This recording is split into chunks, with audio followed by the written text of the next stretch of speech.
A single father burst into the hospital with his trembling 7-year-old son in his arms, desperate for help. But when the doctor stepped into the room, his world froze. The white coat, the familiar eyes, the voice he had not heard in years. It was her, the sister who had walked out of his life after the family fell apart, and the last person he ever expected to see again. Right finger if you love emotional real-life stories, make sure to like this video and subscribe to True Kindness Tales. The automatic doors of the emergency room slid open with a sharp hiss as Daniel rushed inside, clutching his 7-year-old son Leo tightly against his chest, feeling the boy's small fingers digging into his jacket as each shallow breath escaped him like a soft cry for help. Panic surged through Daniel's chest as he shouted for assistance, and nurses immediately swarmed, guiding him into a brightly lit examination room where machines hummed, monitors beeped, and the cold smell of antiseptic filled the air. It had been years since Daniel had stepped foot in a hospital, and even longer since he had needed to rely on anyone else to care for his son, especially after Leo's mother passed away. Since then, Daniel had been mother, father, and protector, doing everything in his power to keep his son safe. But tonight, as Leo clutched his stomach and whimpered in pain, Daniel felt helpless in a way he hadn't felt in a long time. His mind raced with worst-case scenarios, remembering the quiet cough Leo had ignored during the week, the sudden fever this afternoon, the way he collapsed before Daniel could even grab the keys. Now, surrounded by hurried footsteps and the soft echo of hospital announcements, Daniel stood frozen, guilt gnawing at him for not noticing earlier how pale his son had looked. A nurse checked Leo's vitals, murmured instructions, and told Daniel the doctor would be in soon, but even those words did little to calm the storm inside him. He could only hold Leo's hand and whisper, "I'm right here, buddy. I've got you." He brushed his son's messy dark brown hair gently and tried to steady his breathing as he repeated to himself that Leo would be all right, that he had to be. As he waited, the room felt smaller, the air thicker, and memories he had buried years ago began to stir, memories of another hospital room, another life, and someone he once trusted more than anyone. But before he could fully drown in that past, the door clicked open softly. Daniel turned, ready to demand urgent treatment for Leo, but the words died on his tongue. The sight before him stole his breath. A woman in a crisp white doctor's coat stepped inside, her long straight black hair neatly tied in a low ponytail, a clipboard in her hand, but it was her eyes, warm yet startled, that struck him like lightning. "Daniel," she whispered, voice trembling as she recognized him. It had been 10 years since they last spoke. 10 years since their family shattered under the weight of grief, blame, and unspoken anger. 10 years since his sister, walked away. And now here she stood, her name badge reading Drive. Emily Reyes, the very person meant to save his son. Daniel felt his world tilt as he stared at her, torn between shock, anger, and relief, all while Leo let out a soft whimper that pulled both of them sharply back into the present moment. Emily stepped forward, professionalism taking over as her hands moved calmly to examine Leo, though Daniel noticed the slight shake in her fingers, the deep breath she took to steady herself. "Let me help him," she said quietly, her voice fragile under the strength she was trying to project.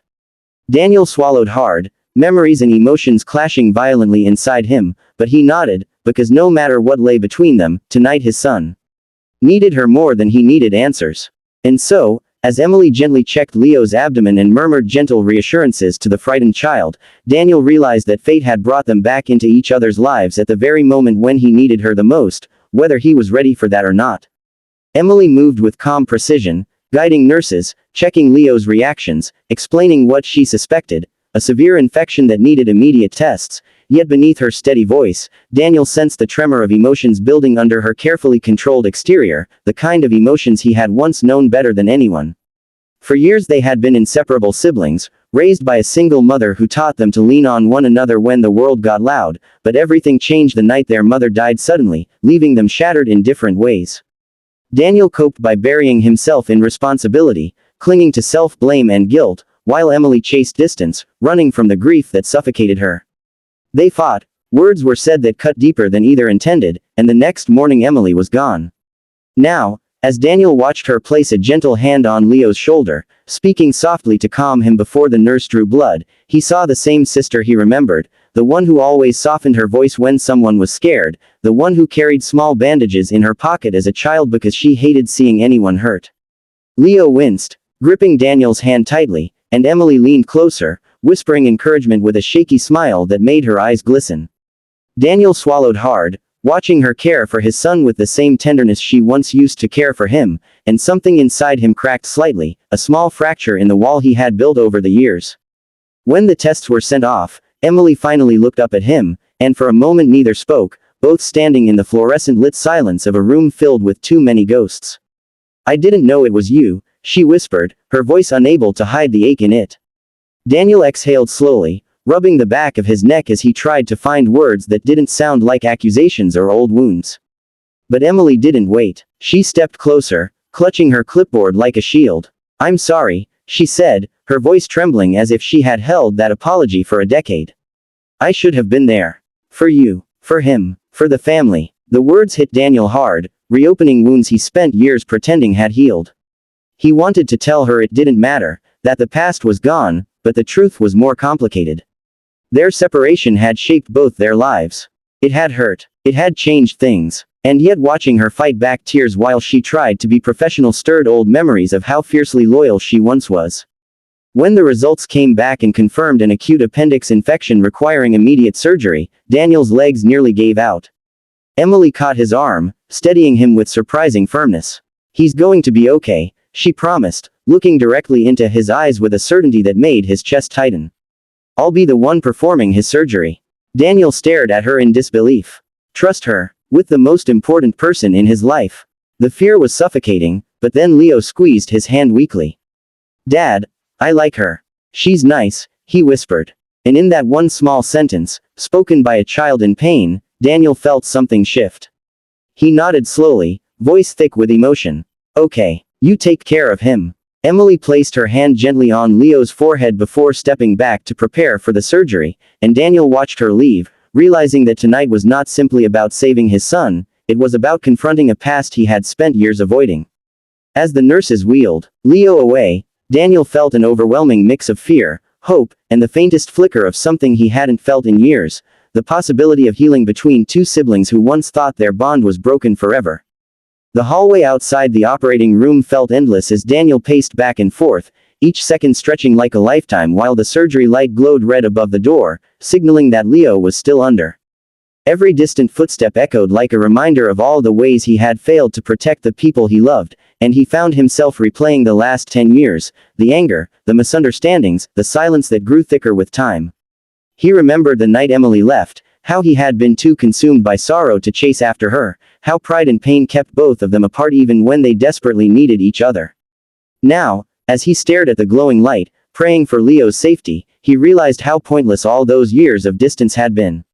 When the door finally opened and Emily stepped out, still in her surgical gear, Daniel felt his heart leap into his throat. Her eyes were tired but shining with relief as she pulled down her mask. "He's okay," she said, breathless. "The surgery went smoothly. He's resting now." Daniel exhaled sharply, a tear slipping down his cheek before he could stop it. Emily stepped closer, hesitating for only a moment before gently placing her hand on his arm. "You don't have to do everything alone," she whispered. "Not anymore." For the first time in a decade, Daniel didn't pull away. Instead, he nodded, swallowing the lump in his throat. She guided him to the recovery room where Leo lay peacefully, breathing softly, his little chest rising and falling with renewed ease.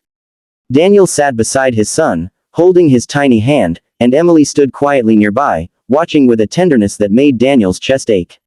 After a long silence, she spoke. "I thought leaving would make things easier," she admitted.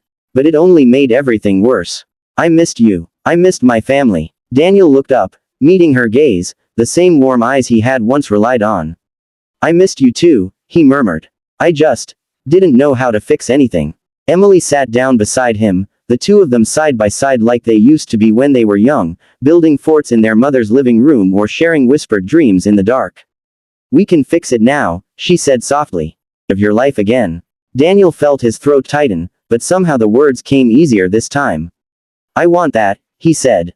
"Leo needs family. And so do I." Emily smiled through teary eyes, reaching out to gently brush Leo's hair. "I'll be here," she promised. "For both of you." In that quiet hospital room, surrounded by beeping monitors and soft fluorescent light, a broken family began slowly stitching itself back together. Leo stirred softly, blinking open his tired eyes, and when he saw Emily he whispered, "Did you fix me?" Emily laughed through her tears. "Yes, buddy, I fixed you." Leo reached out his hand to her, and she took it gently, completing the circle that had once been shattered. Daniel watched them, feeling a warmth spread through him, a warmth he hadn't felt since their mother was alive. Maybe life didn't always give second chances. But tonight, it had given them one. And Daniel wasn't going to waste it. The past was still heavy, the pain still real, but sitting there with his son and the sister he thought he had lost forever, he felt hope rising within him like a sunrise after a long, dark night. Right finger, if this story touched your heart, don't forget to like the video and subscribe to True Kindness Tales for more emotional stories.